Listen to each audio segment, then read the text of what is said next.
you tired of the typical libraries with conventional music that makes you feel meh? Introducing Leerecs.com, the music website made for and by minds like you.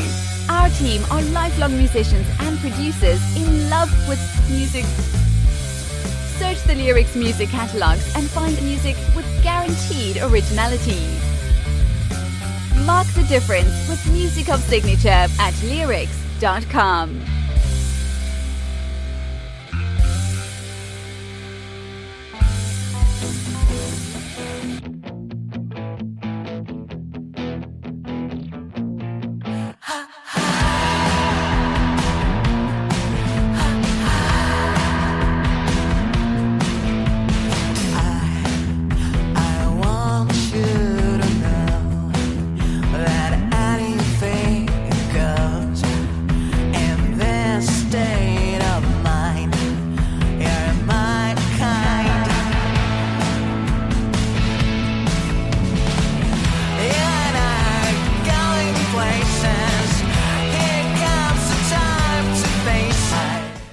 We're going places. That's amazing. This is High on Life. The song is High on Life.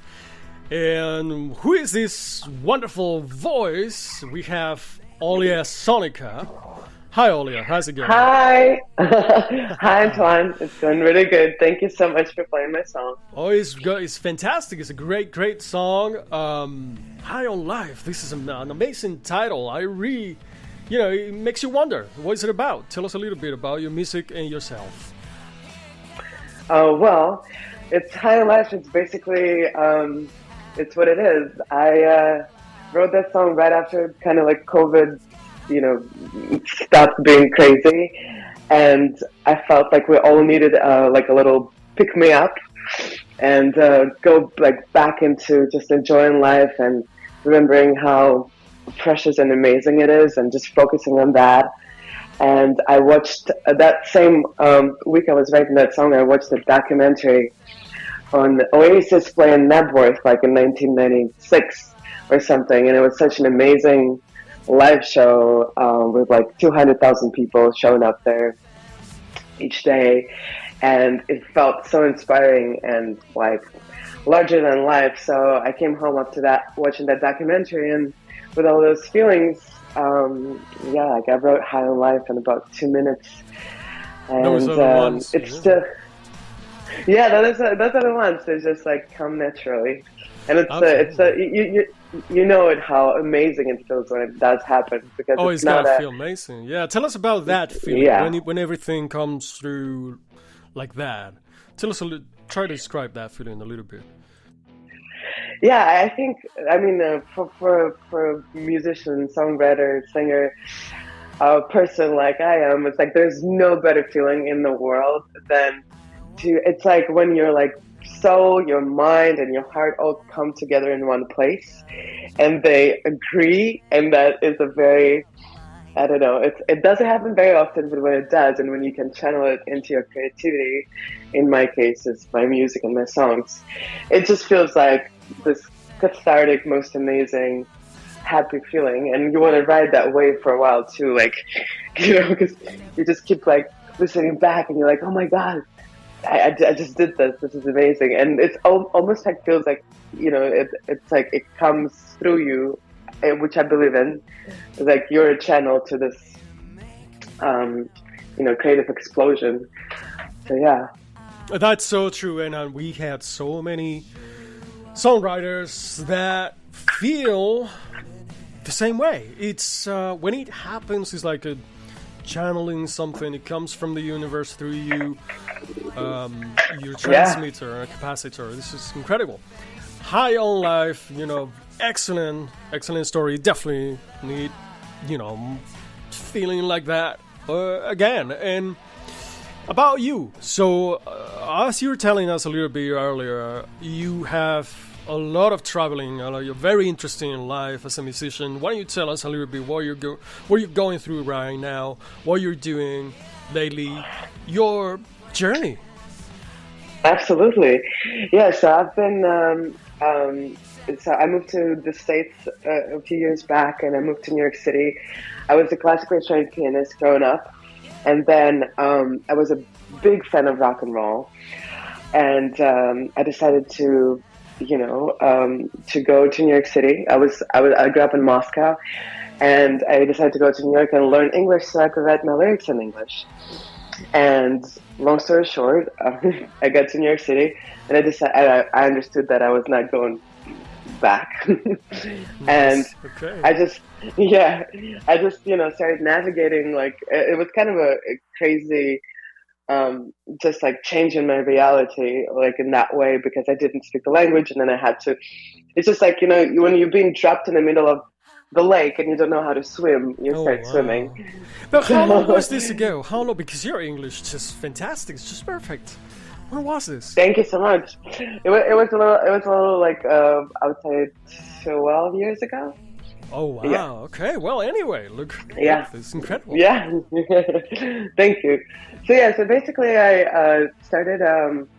I had this amazing mentor and my vocal coach, this guy Anthony Paisano, and he used to play in Copacabana with Frank Sinatra and Ella Fitzgerald, and he was kind of the first person in New York to like give me like this whole, like an inside look in this musical history, and that's how I just started down that road, like learning about blues and jazz and going to all the jazz clubs in New York, which are amazing.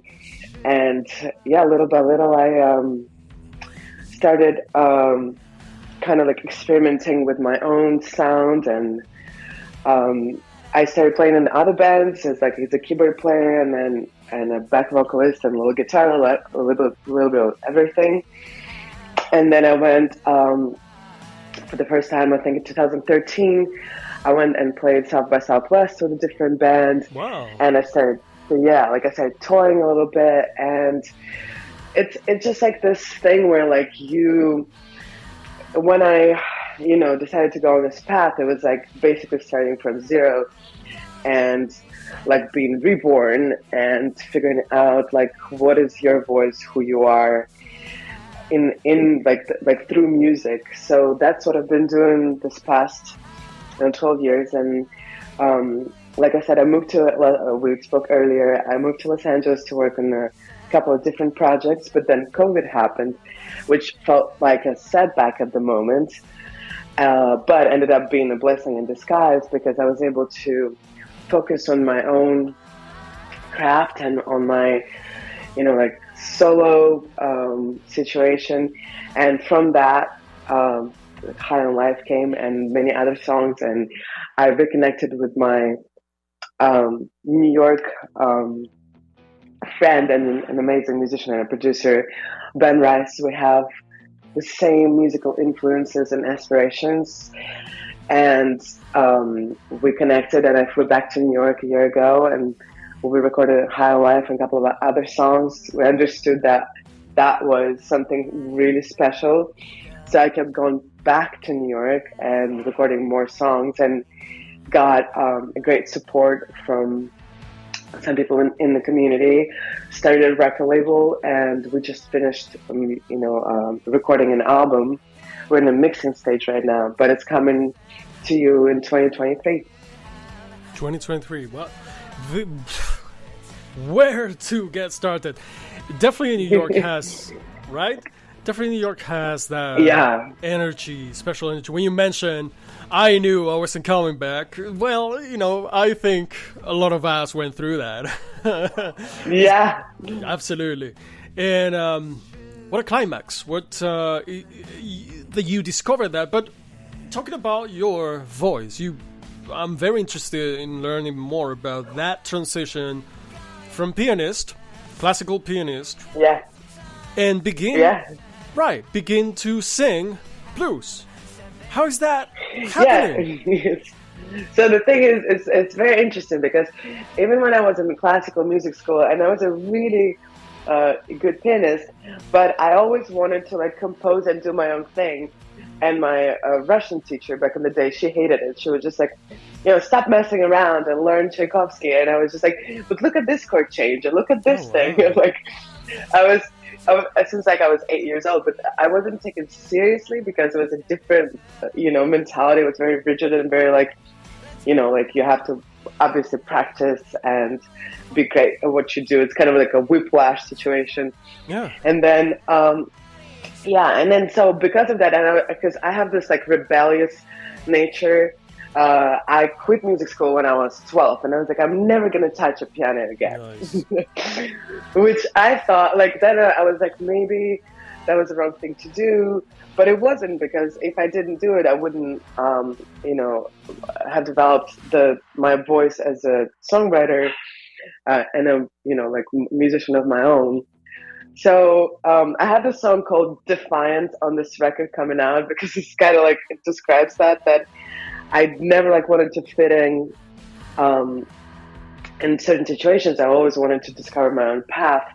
And I knew that, like, even after I quit music school and some time passed, I knew that I still had an amazing connection to music, and I would discover different artists and be like, oh my God, like, this is what I want to do. But it seemed like it wasn't possible to do it where I was coming from. So I had this, like, kind of visions and things like that. I had to go somewhere else.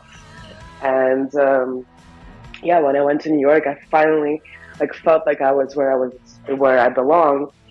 And just, just the fact that you can go to a church and hear people sing gospel or jazz club, or talk to different people who are part of this incredible musical history, it makes you a part of it too.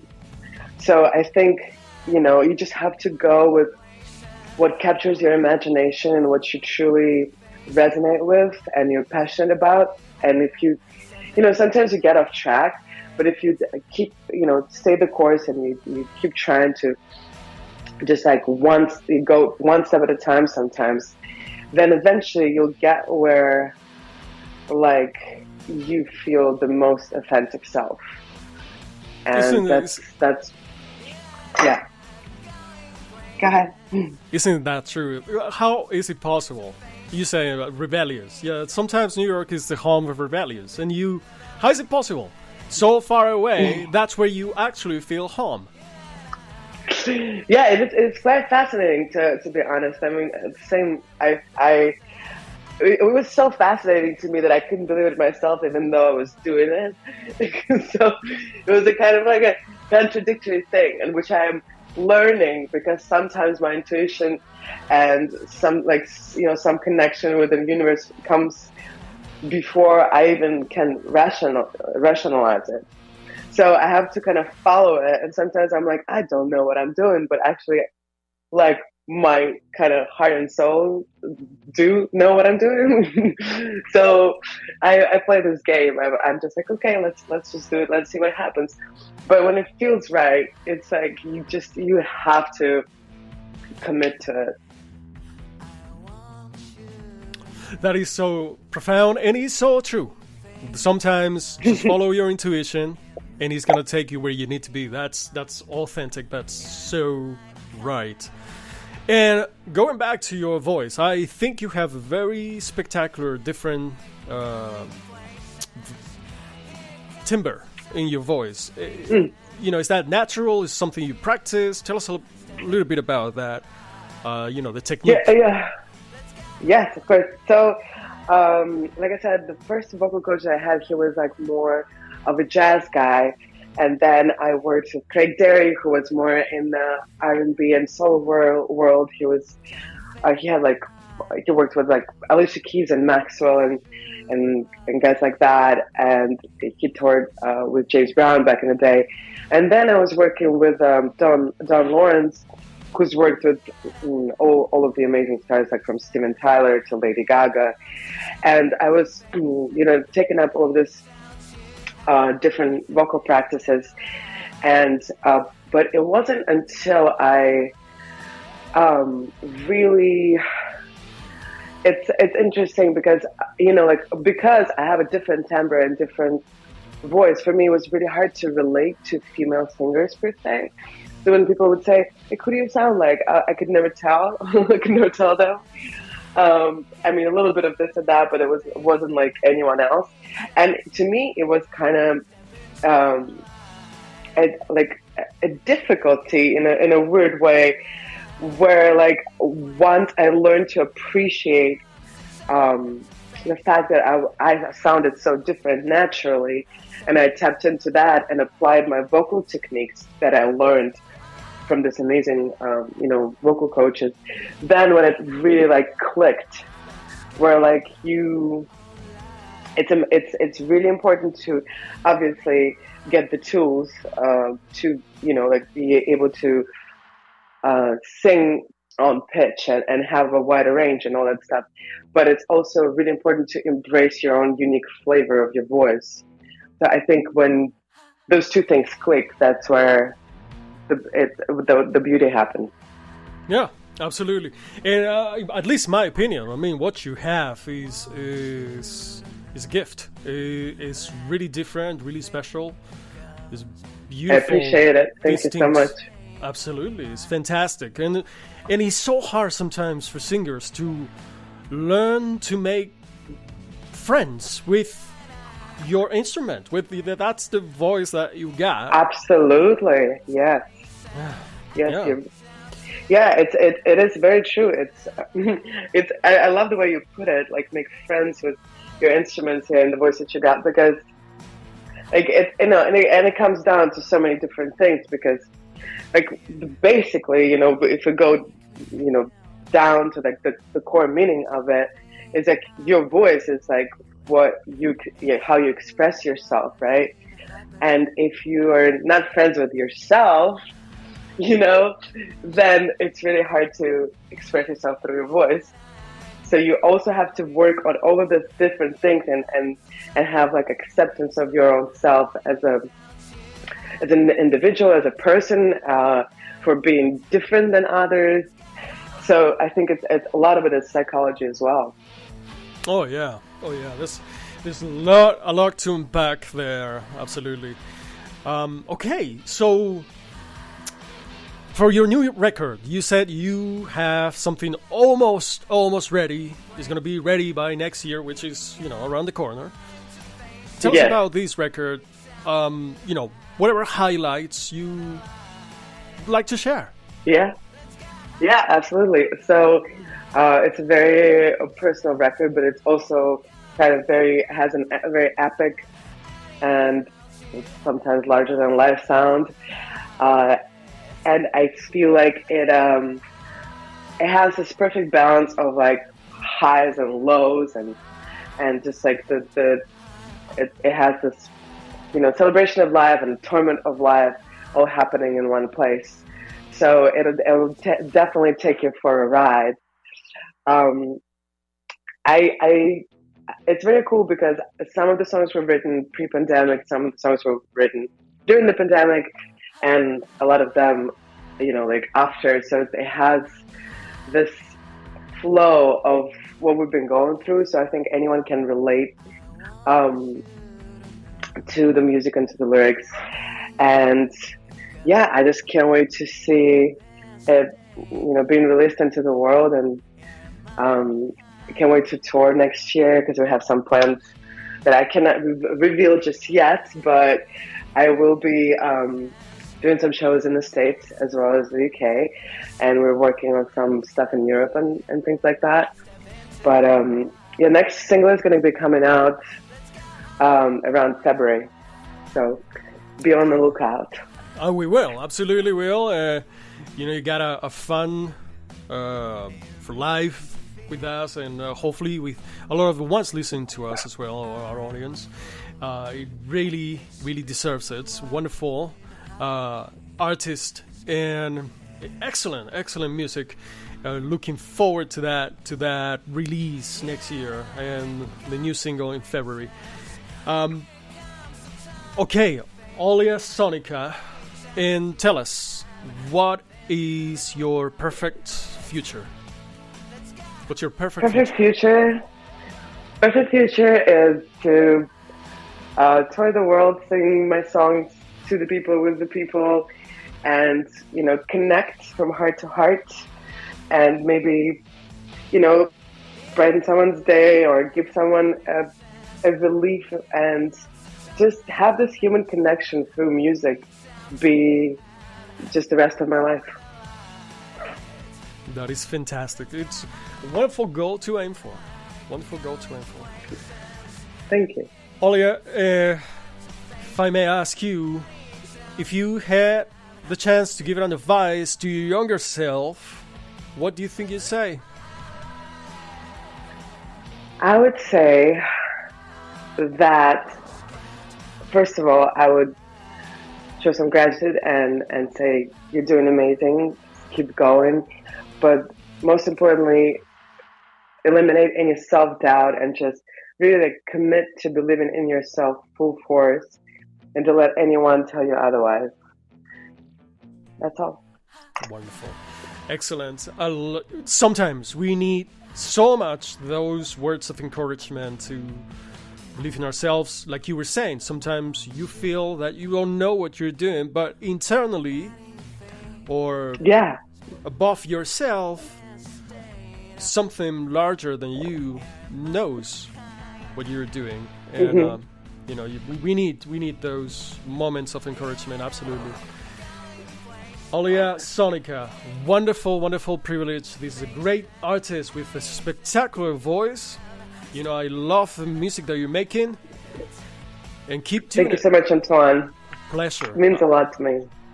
Absolute pleasure. Really good. And be on the lookout for any new releases very, very soon. The new record is going to be ready almost here, around the corner. Almost here. Yes. Wonderful. Again, really true pleasure speaking with you. Thank you very much for your time. We wish you all the best. Thank you so much, Antoine. All right. Appreciate you. Absolutely. Right. We're going to enjoy a little bit more of High on Life. To the next one. Yay.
Of the typical libraries with conventional music that makes you feel meh. Introducing Leerecs.com, the music website made for and by minds like you. Our team are lifelong musicians and producers in love with music. Search the Leerecs music catalogs and find music with guaranteed originality. Mark the difference with music of signature at Leerecs.com.